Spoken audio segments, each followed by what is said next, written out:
How do you break down your belief system or what being a black Hebrew Israelite is for the unacknowledged or the people who haven't really? Okay, so say regardless of ethnicity, right? Just from the belief perspective. So for us as Hebrew Israelites, we don't really like the term black Hebrew Israelites. Okay. Because like the Jewish man, it's almost like saying the N-word in the derogatory fashion. So you might see the abbreviation BHI or Black Hebrew Israelite. So we just say either Israelite or Hebrew Israelite. Well, y'all don't put black in front of it. No, we don't put y'all black don't in like front to acknowledge the black. Not that we all black. Yeah. But we don't like to acknowledge black Hebrew Israelite because there is no term white Hebrew Israelite. Gotcha. So they're trying to isolate. Their way, right. That's their way to radicalize us. To make you a splinter group. Right. To make it seem like we have no right or authority to the Bible, to the Torah, to Tanakh, or anything like that. So we just say Israelite, or some people may say Hebrew Israelite because we speak Hebrew. So to a novice or somebody that has no idea what we teach, what everybody does have in their house is a Bible. And everybody believes in God or Jesus or Christianity or whatever it may be. Yeah. So we come in and say we are the children of the book. So we're the ones that when they talk, whether they talk about Moses, whether they talk about Paul, whether they talk about whomever, that's in reference to us. That's our culture. And so we identify certain things that have transpired in the Bible that correlate to us today. So if you're saying what's written in the Bible is our people, then how did it come to be that they owned it? You mean, I'm assuming you're saying like the Europeans or the white man they own it because of disobedience. Like the greatest question for black people in America is how do you fix black people in America? Like we've been in America for like 500 years. Other races come in there, they're able to flourish. Why aren't we able to flourish? Because we don't have the unity. For us, we don't have a culture or a God. If you ask 5 black people what they believe in or what their nationality is, you're gonna get 5 different answers. So if we're not even united with an identity, how can we ever go to a brother and say, we should move like this economically, we should move like this agriculturally, we should move like this spiritually or what we worship?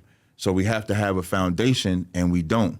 So in the Bible, we get the foundation. Like even if you take, we was talking about earlier, BHI, you take the word nigger, for example. Nigger is totally derogatory today, right? We turn it into a cool form. Yeah. When you go into the Bible, you'll find that they call the Israelites niggers because it's just from the Latin word niger, which just means black. Exactly. So to wake people up, I can say you my nigger whack, but I don't mean it in what the white man gave us. I mean it from in the Bible, where it just means these are black people. Let me ask you a question on that. And I'm glad you guys are here because I got a friend. He has a movement called he collects shoes and he sends them back to Africa. Okay. Right? It's called Afrikicks. Okay. He's from Niger. No, you pull it up. Afrikicks. Pull it up. I swear to God. It's a great name. You'll see it on there. He's been doing it like 6-7 years. Okay. And I didn't know this was happening today. But it's people back there in villages, children with no shoes. Right. So he collects, and we kind of like, we don't really trip shoes because it's like, it's just shoes. But back there, he sends me video put. I swear, you go to Instagram, put up Afrikicks, you're gonna see these kids there with no shoes, barefoot, and he had these containers where he's passing out shoes. Right. So he was like, yeah, Wack, the word nigga was like, one of the first places they got the slaves from was Niger. Right. Right? And he said, it's like Europeans, people from Europe, they called them Europeans, so on and so forth. He said, so when they got them over here, and they was like, well, what do we call them? But they're looking at black people like, what is this? He said they got them from Niger. So their first thing was, well, we got them from nigger. They pronounced it wrong. So they're niggers, right? And I'm looking at him. And he's telling me this, and he's showing me his passports, where he's from, and he's showing me on the map, because I didn't know what the hell Niger was, right? So I'm like, I said, so you see, off the gate, he said it was a descriptive word, but over time, the way it was used and the way it was taken, it turned into what it was turned into. Right. He said then the black American took it and started saying nigga as if, I don't know if you guys created that to discredit the word and own it ourselves. I don't know. Right. I grew up with it, right? Yeah, and, me and too. maybe Yeah, you we all were. I'm do. pretty sure you did some study on this, right? Yeah, but so is there any truth? That doesn't sound accurate. Yeah, we'll give it to me. We want to know. The modern slave trade actually started in Spain. That's where modern white supremacy came from. Gotcha. When they had the Reconquista, you had black Moors and black Jewish people in Spain, and they expelled them. The ones they expelled, some of them went up to Amsterdam and certain other places. Some of them were captured and brought over here. That's why when Columbus and all of those people, when they came over here, they had translators. They had Hebrew translators, they had Muslim translators, because there had already been travel here from black people who were Muslims and Jews and all of that stuff. So we've already had a presence in the Americas for a long time. Once they brought over the enslaved black people from Spain. Stop right there, brother. You're saying black people were here in America prior to the slave ships coming here. Yes, indeed. Okay, talk to me. There's a great book on that. They Came Before Columbus by Ivan Van Sertima. Von Woutenau. Indians. Black Native Americans. But again, you had travelers coming over here. Right. We knew how to sail. We had ships. They looked at some of these Native American tribes and saw that they have Hebrew languages in some of their native tongue. Yeah, a good book is Lost Tribes in Promised Land, where they actually spoke Hebrew. And they knew what tribe they came from as far as being Israelites. And just to add, most people think the transatlantic slave trade started from Africa to America, but it started from America to Spain first, just to back up what you're saying. They took the Taino Indians first. Right. They took 1,100 Taino Indians as a trial run. And out of that 1,100, 300 survived. And you know what they said? That's good business. And make sure your phone's on me. They said that's good business. And that became how the transatlantic slave trade started. They was losing 800. Damn. Just remember, back then it was like a year and a half voyage or something like that to go along that. And wait. You telling me the first slave trade didn't come from Africa to America? It went from America to Spain. And then they circled back around. Spain, the Spanish word for black is Negro.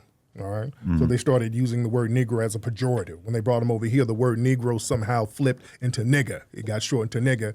And again, they had to dehumanize and use these terms as pejoratives for black people. Then it became a negative thing. There is no real definition to the word nigger. All right. That's the trick bag. That's why it flips people out so much, because when you label somebody something and you can't really define it, it throws them off. The word nigger has zero definition. Nobody can explain why it's negative. They say it's an ignorant person. There you go. That's what I hear. Right. But they're ignorant white people. How come they're not called niggas? You see? Nigga is a word that they throw at us, and when you can't define it, you put power on it. For example, critical race theory. That's a powerful thing they use in politics now. There's no definition to critical race theory at all. It's whatever they say it means at the moment. So whenever they put a name or a title on somebody without any definition, they can control you. This is why it's important for us to control our culture, identify who we are and what our culture is without letting them label us. Which is why I broke that word nigger down to show it's even used in the Bible, but it wasn't used in a derogatory sense, to back up what he's saying. It wasn't a negative connotation as to how it is now. It's only a negative connotation now because of the stigma to whom they applying it to. So it's supposed to be the nigger is slow, the nigger's not intelligent, the nigger can't do this, but when I look at our history, 40 years removed from slavery, building the greatest civilized cities during the Great Depression. During the Great Depression in America, you got Black Wall Street, you got Seneca Village, you got Paradise in Detroit, you got all these cities that allowed to flourish. So when you say we're slow and stupid and we're unintelligent, it doesn't match up historically. HBCUs, historical black colleges, are black men and women that were able to build colleges during a time where we were supposed to be unintelligent. So we talking about the word nigga. I like how you said there's no definition of that word. The derogatory connotation is on the individual, not Again, you know what I like? What I wanted to happen is happening.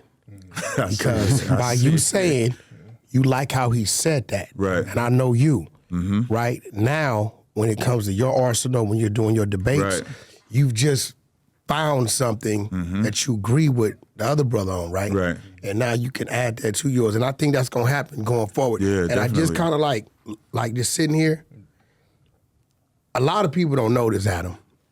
I was a straight A student growing up. I just grew up Right. in an area where I had to have 5 fights on the way to school, couple in school, come home, this happened, that happened. I had older brothers who stabbed you, the dudes across the street. So I was kind of like a product of my environment. But I was a brainiac. Got to a point in elementary, I had to go from the 5th to the 7th grade, because starting about the 2nd or 3rd grade, they had to put me in the next grade. They would literally send me 2nd grade to the 3rd grade class. 3rd grade, 4th grade class. So by the time I was in the 5th grade, I was doing the 6th grade work. So they're like, what we gonna do for them?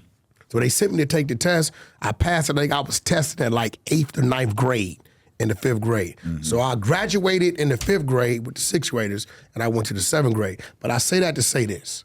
You two are like, when I look at you, Cap, because I'm a movement guy. Right? I got caught up in this gang stuff because that's what it was, right? And this is why I denounce being a gang banger. You hear me say it all the time, right? If I would have had to be part of a movement, it'd probably, like, I'm looking at what I probably would have been. If I would have just stayed in that other lane, right? It's the brother right here, right? If I could have focused on that, but I had to, dealing with everything else, you pick up this slang, you start to become a different mode. Okay,